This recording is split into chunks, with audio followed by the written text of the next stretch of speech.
ሰላም ጤና ይስጥልኝ ውድ የሀሴት ስፖርት አድማጮች፣ በዛሬው የስፖርት መረጃችን የተጠናቀቁ የዝውውር ዜናዎችን ጨምሮ ሌሎችንም አጫጭር ስፖርታዊ መረጃዎችን ይዤ ቀርቤያለሁ። በዝርዝር የማቀርብላችሁናል። አብራችሁ ይቆዩ።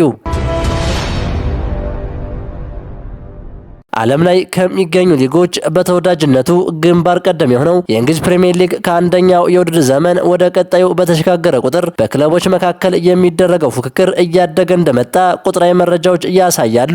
ባሳለፍነው የውድድር ዓመት ለበርካታ ዓመታት ታይቶ በማይታወቅ መልኩ በክለቦች መካከል ከባድ የሚባል ፉክክር ያስመለከተን ሲሆን ሊጉ በሻምፒዮኑ አርሰናልና መጨረሻ ደረጃ ላይ ሆኖ ካጠናቀቀው ወልቭስ የነበረው የነጥብ ልዩነት 65 ሆኖ መጠናቀቁ ይታወሳል። የቻምፒየንስ ሊግ ቦታ ይዞ ለማጠናቀቅ ሲደረግ የነበረው ፉክክር ባሳለፍነው የውድድር ዓመት እጅግ አጓጊ ከመሆኑ በተጨማሪ ወራጅ ቀጠና ላይ የሚገኙ ክለቦች በ2024-25 የውድድር ዘመን ከምርጥ አራተኛ ክለቦች ጋር ያላቸው የነጥብ ልዩነት 44 የነበረ ሲሆን ባሳለፍነው የውድድር ዓመት ግን ወደ 26 ነጥብ ዝቅ ማለት ችሏል። ይህም ባለፉት 23 ዓመታት ውስጥ የተመዘገበው ጠባቡ የነጥብ ልዩነት ነው። በፕሪሚየር ሊጉ ከወገብ በታች ያጠናቀቁ ክለቦችም ባለፉት ዓመታት ከሰበሰቡት ነጥብ በላይ ባሳለፍነው የውድድር ዘመን መሰብሰብ የቻሉ ሲሆን ከተሳተፉት 20 ክለቦች ውስጥ 13ቱ ከ40 እስከ 60 ይዘው ጨርሰዋል። ይህም በፕሪሚየር ሊጉ ታሪክ ከ2003-2004 የውድድር ዘመን በኋላ ከፍተኛው ቁጥር ነው።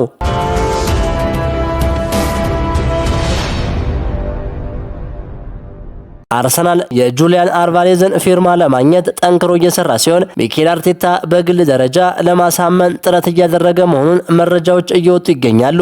አትሌቲኮ ማድሪድ በበኩሉ ተጫዋቹን የመሸጥ ምንም አይነት ፍላጎት የሌለው በመሆኑ አልቫሬዝ ወደ አርሰናል መዘዋወር አልፈልግም ማለቱን ጎል.ኮም ይዞት የወጣው መረጃ ያሳያል። ነገር ግን የዝውውሩ ጉዳይ አሁንም ተፋፍሞ የቀጠለ ሲሆን አርሰናል አልቫሬዝ ላይ አሁንም ከፍተኛ ፍላጎት አለው። ነገር ግን የአልቫሬዝ ምርጫ ወደ ባርሴሎና ማምራት እንደሆነ ዘገባዎች ይጠቁማሉ።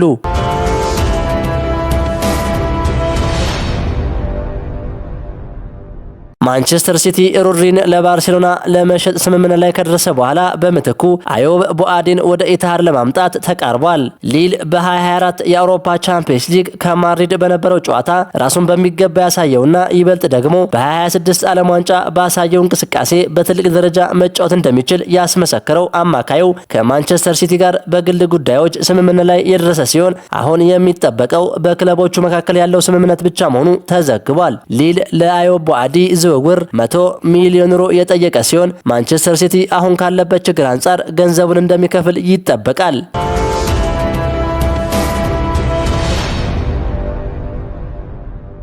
የቼልሲ አመራሮች ባቀረቡት ጥያቄ መሰረት የአርጀንቲና አማካኝ ኤንዞ ፈርናንዴዝን ስታንፎርድ ብሪጅን የማስለቀቅ ሂደት ለማፋጠን ታዋቂው ተወካይ ወይም ሱፐር ኤጀንት ጆርጅ ሜንዴዝ በዝውውሩ ጣልቃ ገብቷል። ዣቪ አሎንሶ ኤንዞን የማሰልጠን ፍላጎት ቢኖረውም አዳዲስ ተተኪ ተጫዋቾች ወደ ቡድኑ የሚመጡ ከሆነ ግን የኤንዞን ሽያጭ አይቃወምም። ኤንዞ ከተሸጠ ቼልሲዎች በከፍተኛ ጥንካሬ ወደ ዝውውር ገበያው ተመልሰው አዳዲስ ተጫዋቾችን ያስፈርማሉ ተብሎ ይጠበቃል።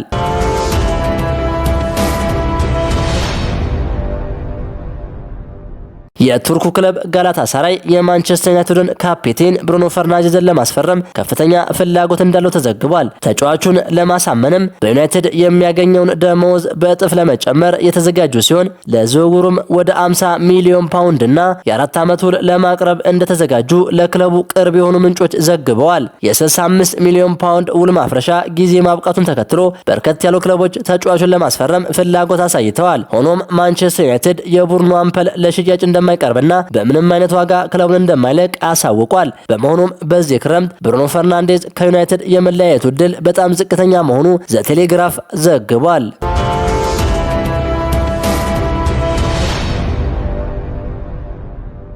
ባርሴሎና ማርከስ ራሽፎርድን በድጋሚ የማስፈረም ፍላጎት እንዳለው ተዘግቧል። ባርሴሎና የማንቸስተር ዩናይትድን የፊት መስመር ተጫዋች ማርከስ ራሽፎርድን የማስፈረም ፍላጎት እንዳለው ተገልጿል። ቲም ቶክ እንደዘገበው የ28 ዓመቱ እንግሊዛዊ ተጫዋች ባለፈው የውድድር ዓመት በውሰት ያሳለፈበትን ባርሴሎና ዳግም የመቀላቀል ፍላጎት አለው ተብሏል። ወደ ማንቸስተር ዩናይትድ የተመለሰው ማርከስ ራሽፎርድ ክለቡ የቅድመ ውድድር የመጨረሻ የአቋም መፈተሻ ጨዋታውን ከኤሲ ሚላን ጋር ሲያደርግ ተቀይሮ በመግባት ተጫውቷል። ከሳምንት ከሳምንታት በፊትም ባርሴሎናን አመስግኖ የቡድን አጋሮችን መሰናበቱ ይታወሳል። የሃንሲ ፍሊኩ ቡድን አሁንም ጥረት እያደረገ የሚገኘው ኡሊያን አልቫሬዝን ከአትሌቲኮ ማድሪድ ለማስፈረም ነው። ፌራን ቶሬዝና ሮበርት ሌቫንዶስኪ የለቀቁት ባርሴሎና ኡሊያን አልቫሬዝን ካላገኘ ራሽፎርድን በድጋሚ ለማስፈረም ጥረት ማድረጉ እንደማይቀር ተነግሯል።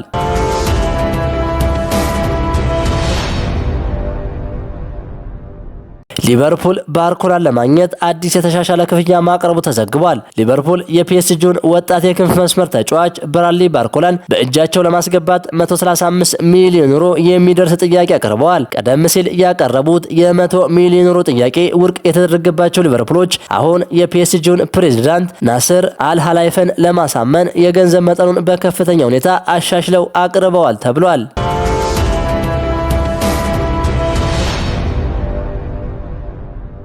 ኤሲ ሚላን ዲኤጎ ሞሬራን ከስትራስበርግ ለማስፈረም ስምምነት ላይ ደርሰዋል። የዝውውር ዋጋው 50 ሚሊዮን ዩሮ ሲሆን በተጨማሪም ጉርሻዎችና ከቀጣይ ሽያጭ የሚገኝ ድርሻ ተካቶበታል። ተጫዋቹ ከጀርመንና ከእንግሊዝ ክለቦች የቀረቡለትን የዝውውር ጥያቄዎች ውድቅ በማድረግ ኤሲ ሚላንን መቀላቀል ብቻ በመምረጡ ስምምነቱ ተሳክቷል።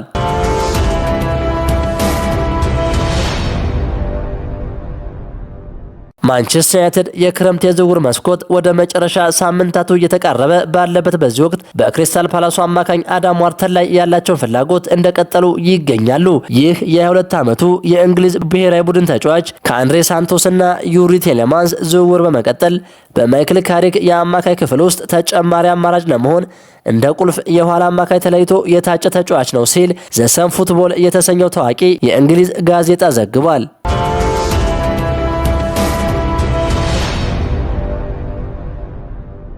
ብራይተን ለካርሎስ ባሌባ ዝውውር ሂሳብ ይፋ አደረገ። የብራይተን እግር ኳስ ክለብ ለካርሎስ ባሌባ ዝውውር በሩን ክፍት እንዳደረገ ተገልጿል። ካሜሮናዊ የመሃል ሜዳ ተጫዋች ላለፉት ዓመታት በማንቸስተር ዩናይትድ በጥብቅ ይፈለግ እንደነበር ይታወሳል። ብራይተንም ለካርሎስ ባሌባ 100 ሚሊዮን ፓውንድ መጠየቁ አይዘነጋም። አሁን ላይ በወጣው መረጃ ብራይተን በተጫዋቹ ዝውውር ጉዳይ በሩን ክፍት ያደረገ ሲሆን ከ60 እስከ 65 ሚሊዮን ፓውንድ የሚቀርብለት ከሆነ ተጫዋቹን የመሸጥ ፍላጎት እንዳለው ተነግሯል። ኒውካስትል ዩናይትድ ሌላኛው የተጫዋቹ ፈላጊ ሆኖ ብቅ ማለቱ ሲነገር ምንም ያህል ገንዘብ እንዳቀረበ በይፋ የተገለጸ ነገር የለም። ክቡራን የሐሴ ስፖርት አድማጮች ለዛሬ ያስኳቸው የስፖርት መረጃዎች እነዚህ ነበሩ። ቸር ተመኘን።